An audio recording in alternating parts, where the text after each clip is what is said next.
Hello friend, नमस्कार। मैं दिनेश शर्मा।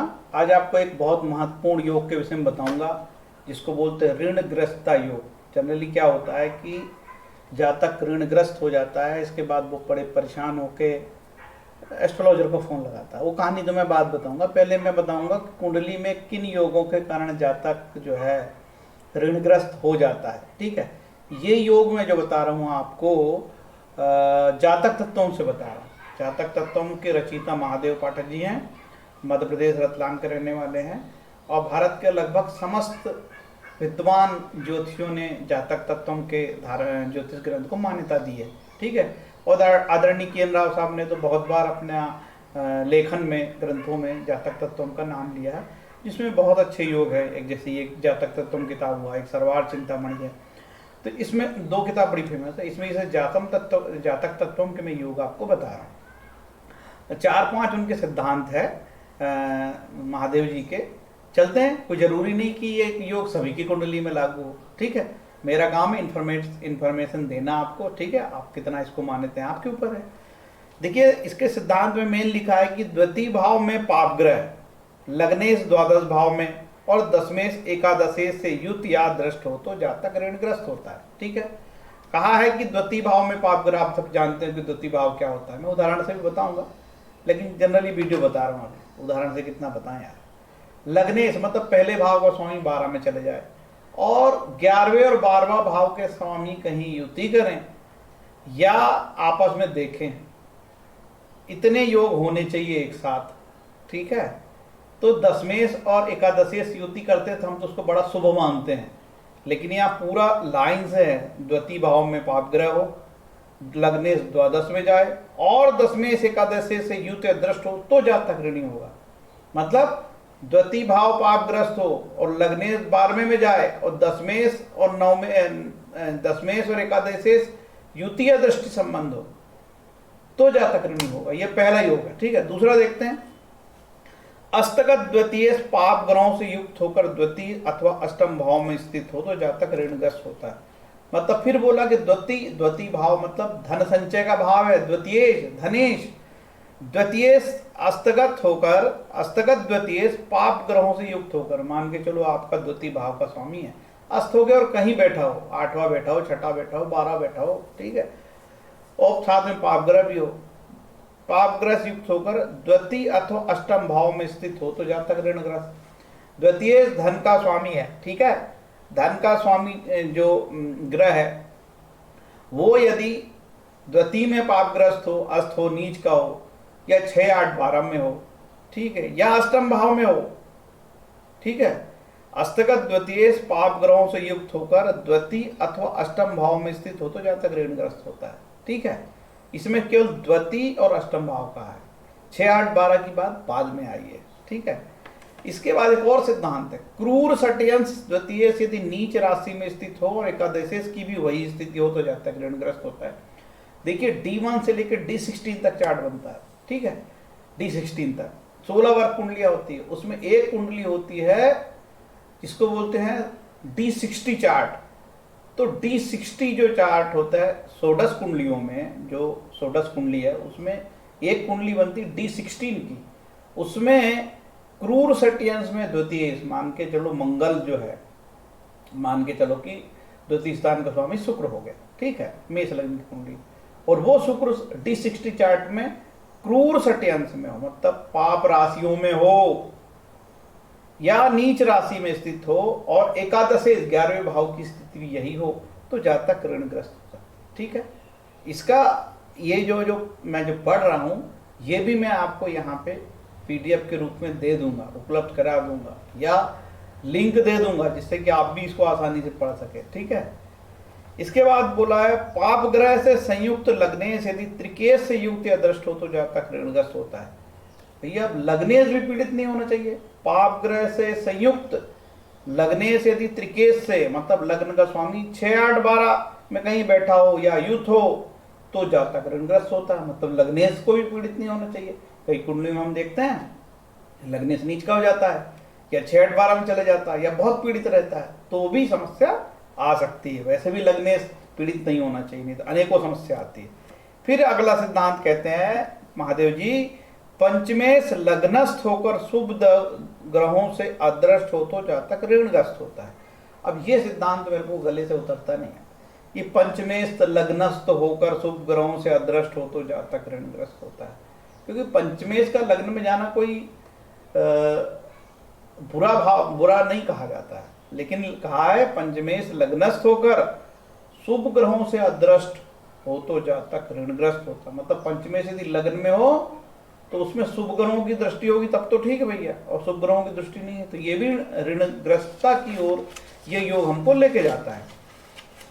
इसके बाद अगला है एकादशेश का नवांशपति शुभ युक्त होकर, मतलब 11वें भाव का नवांशपति मतलब 11वें भाव का स्वामी D9 चार्ट में शुभ युक्त होकर, D9 चार्ट में यदि उसका स्वामी शुभ होकर यदि क्रूर सट्य अंश में स्थित हो तो जातक ऋणग्रस्त होगा। ये थोड़ा घुमावदार सिद्धांत है और ये आम आदमी को, आम जनता को पल्ले नहीं पड़ेगा, एस्ट्रोलॉजर को पल्ले पड़ेगा।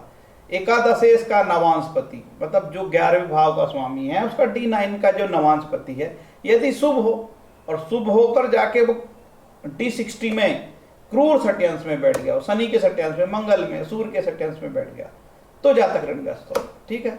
अगला है लग्नेश अस्त हो, नीच का हो, शत्रु राशिगत होकर त्रिक भाव में मार्केश से युक्त हो तो तथा भाग्य शुभ ग्रहों से अदृष्ट हो तो जातक राजा होकर भी ऋणग्रस्त होता है।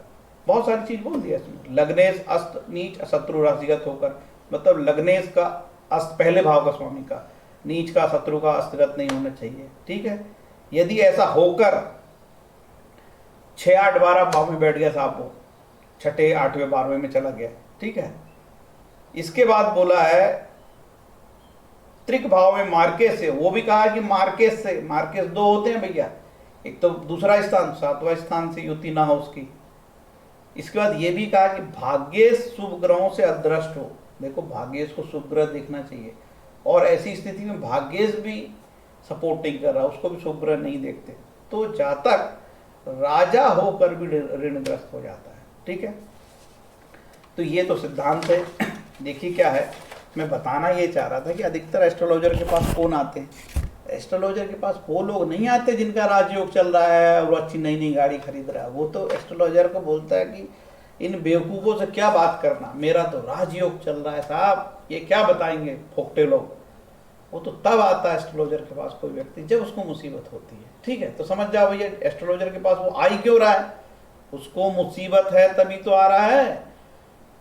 तो जब जातक के पास ऋणग्रस्त हो जाता, कई बार क्या होता है कि उसने बढ़िया से लोन लिया, इसके बाद केतु की अंतर्दशा लग गई, राहु की अंतर्दशा लग गई, या राहु केतु में लोन ले लिया तो आगे का समय इतना खराब रहता है उसका कि लोन पटा नहीं पाता। फिर वो तरह तरह ज्योतिषियों के पास जाके 100 रुपये, 500 रुपये, 1000 रुपये लाल किताब के टोटके नग नगीना पहन के पूरे हथकंडे कर लेता है वो। भैया 1 करोड़ का लोन लिए हो तो क्या ये बगलामुखी की पूजा करा लोगे और चंडी पाठ करा लोगे, दुर्गा सप्तमी का पाठ करा के, या लाल किताब के फर्जी टोटके गंदे संदे है ना उल्टे सीधे, या फिर कोई मंत्र पढ़ करके चमत्कार कर लोगे? मेरे भाई 1 करोड़ का लोन है, बैंक वाले डंडा मार के लेंगे। ठीक है। तो लोन तो देना ही पड़ेगा, दुनिया में किसी देवता और देवी के पास चले जाओ। ठीक है। तो लोन तो देना ही पड़ेगा। फिर वो जातक मुझे कहता साहब मैं तो जो है ना, अभी हाल ही में एक लड़का उड़ीसा से फोन लगाया कि साहब मैंने 80 लाख का लोन ले लिया और क्या खरीद लिया, माइनिंग में एक मशीन आती जेसीबी जैसे, एस्केवेटर क्या बोलते हैं मैं नहीं जानता है अंग्रेजी में, एस्केवेटर, वो खरीद लिया भैया ने। और क्या चल गई, शुक्र में केतु लग गए, केतु 8वें स्थान पे बैठे हैं, बढ़िया। अब वो बेचारे की 2 लाख महीने की किस्त है, पट नहीं रही है, बारिश आ गई, खदानों में पानी भर गया। साहब क्या मैं बर्बाद हो जाऊंगा, क्या मैं ऐसे ही हो जाऊंगा? भाई से पैसे लिए थे, घर की जमीन जायदाद गिरवी रख दिए, अब कहता साहब मैं तो मर जाऊंगा, आत्महत्या कर लूंगा, किलिंग थॉट आने लगे। एक और जातक ऐसा है महाराष्ट्र का, 24 करोड़ का लोन एनपीए हो रहा है, परेशान हो रहा है, सिगरेट पे सिगरेट पी रहा है, दारू पी रहा है, फोन लगा रहा है एस्ट्रोलॉजर को, मेरे लिए कुछ करो। कहीं इस एस्ट्रोलॉजर को फोन, कहीं उस एस्ट्रोलॉजर को फोन, कहीं ज्योतिषी सीख रहे हैं घर में बैठ के। तो ऐसी स्थिति आ जाती है। तो सभी जातकों से मेरा निवेदन है, यदि लोन लेते हो तो उसके पहले की दशा अंतर्दशा का ज्ञान हो और अच्छे एस्ट्रोलॉजी से संपर्क में रहो कि साहब मेरी आगे की दशाएं कैसी है, कहीं 8वें भाव के वास्ते पड़ जाए राहु केतु और पाप ग्रह, तो वो बहुत फिर तकलीफ देते हैं। ऐसा आपको जानना चाहिए, ऐसा मेरा निवेदन है। उम्मीद है कि मेरा ये वीडियो आपको पसंद आया होगा। और मेरा आप लोगों से निवेदन है, मेरा आप सभी लोगों से ये निवेदन है कि भैया लोन लेते हो तो फिर मरने की बात क्यों सोचते हो यार, जीवन क्यों को खाते। अरे विजय माल्या मरने गया और वो नीरव मोदी और कौन से मेहुल चोकसी मरने गए, विदेश भग गए। भारत के हर शहर में एक सेठ बैंकों का पैसा खाया बैठा है, लेकिन वो बैंक कभी भी उस सेठ का नाम उजागर नहीं करती, क्योंकि मान्यता प्राप्त है नगर का है, वो नहीं मर रहा है। और तुम भैया मरने की बात करते हो, बिल्कुल नहीं मरना।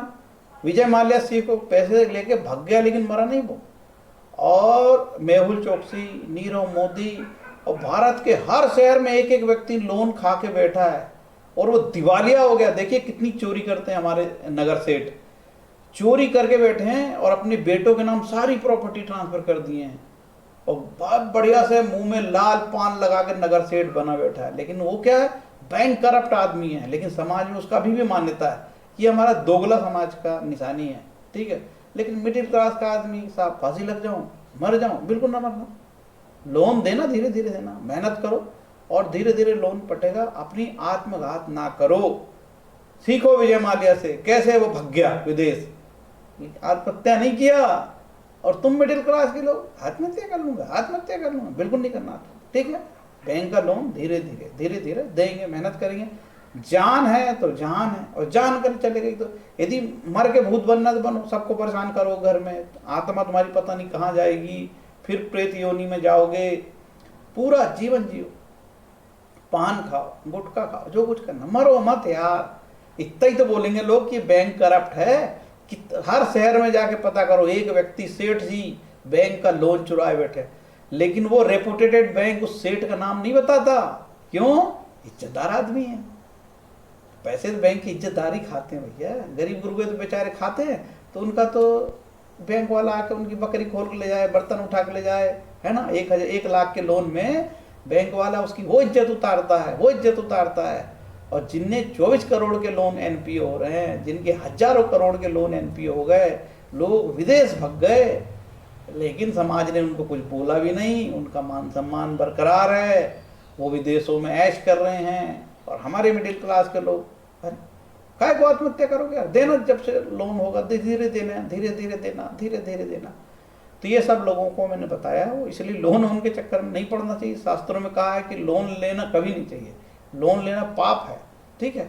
तो जरूरत हो तो लोन लीजिए, लोन लेने के बाद अपनी पूरी स्टडी कर लो।